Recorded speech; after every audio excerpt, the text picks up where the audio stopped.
Halo, siang bosku. Hari ini kita ngobrol-ngobrol santai aja bosku. Berhubung toko bangunan lagi sepi nih siang ini. Berhubung belum ada konsumen yang beli. Kali ini saya akan bercerita lah, sharing gitu bosku, tentang yang sering diberitain sekarang nih. Dalam 3 bulan terakhir gencar benar berita ini, yaitu wabah virus corona bosku. Nah, yang ingin saya ceritain sekarang yaitu dampak wabah virus corona ini terhadap toko bangunan bosku. Dampaknya gitu.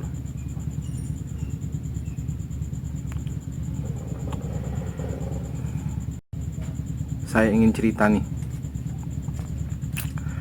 Di daerah saya ini sekarang udah lebih dari seminggu bosku diadain PSBB, pembatasan sosial berskala besar bosku.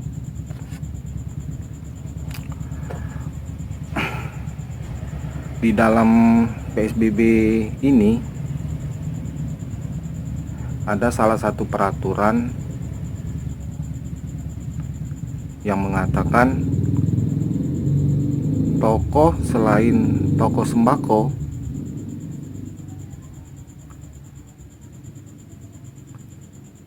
tutupnya harus jam 2 bosku. Jam 2 siang gitu. Jadi bukanya jam 8, tutupnya jam 2 siang.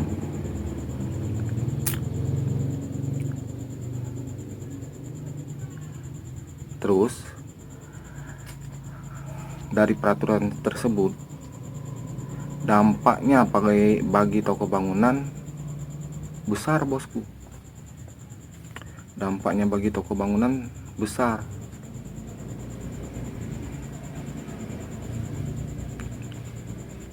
Besar bener bagi toko bangunan. Jadi dalam situasi kayak gini,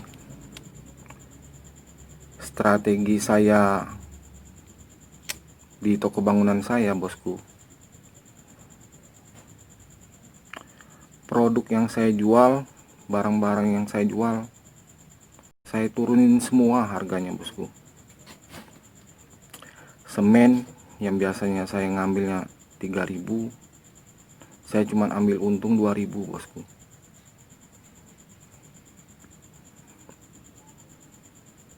Udah itu semua produk lah saya turunin semua harga-harganya. Udah itu strategi saya yang lain, kualitas pelayanan saya bikin lebih baik lagi bosku. Kecepatan saya dalam mengantar barang, kualitas barang yang saya antar, pokoknya saya perbaikin semua lah. Dari segi pemasarannya saya perbaikin semua bosku. Tapi apa yang terjadi bosku? Ini cerita nih.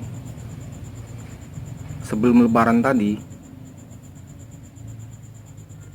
biasanya kan bosku tahu kan, kalau lebaran orang sibuk ngecat bosku, memperbaiki dinding-dinding rumah mereka, jadi harus dicat gitu loh.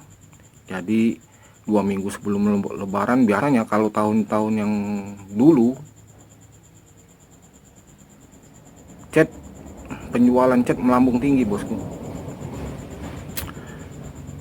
Jadi untuk tahun ini saya nyetok lah semampu saya cat. Udah itu peralatan-peralatan untuk ngecat saya nyetok bosku, kayak kuas roll untuk ngecat dinding. Pokoknya semua peralatan ngecat saya stok bosku. Tapi nggak terlalu banyak. Itu strategi saya pas corona ini, saya nyetoknya nggak terlalu banyak. Terus harganya saya turunin semua lah, Yang penting saya nggak rugi bosku, untung sedikit nggak apa-apa, yang penting uangnya bisa berputar. Tapi apa yang terjadi bosku?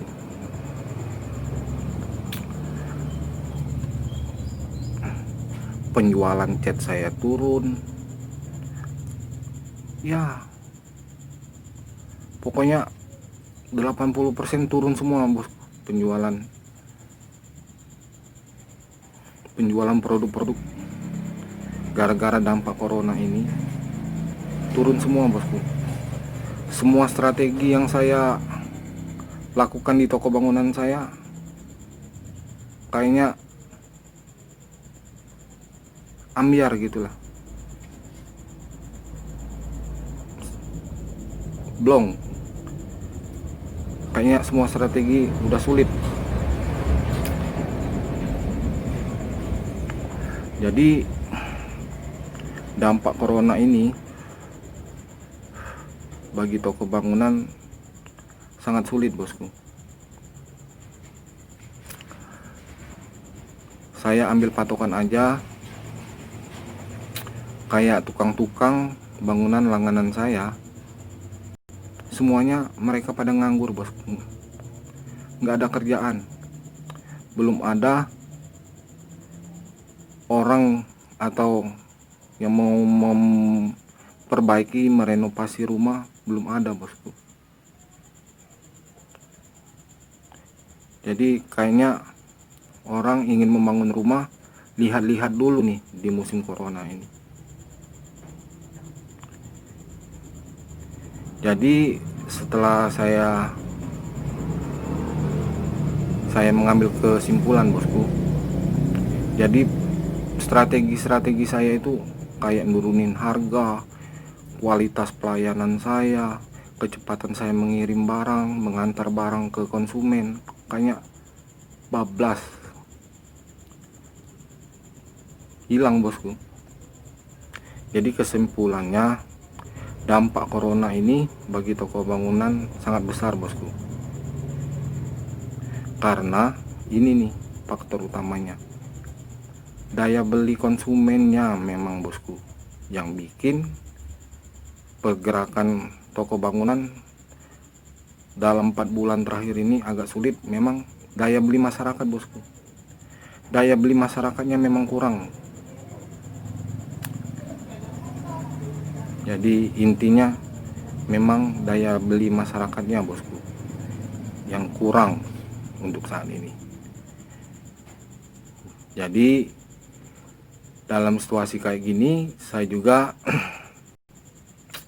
mengambil strategi, saya mesen-mesen barang juga nggak terlalu berani juga bosku. Jadi saya mesen-mesen barang, mana yang habis aja saya pesen. Udah itu saya juga nggak mesen banyak-banyak bosku.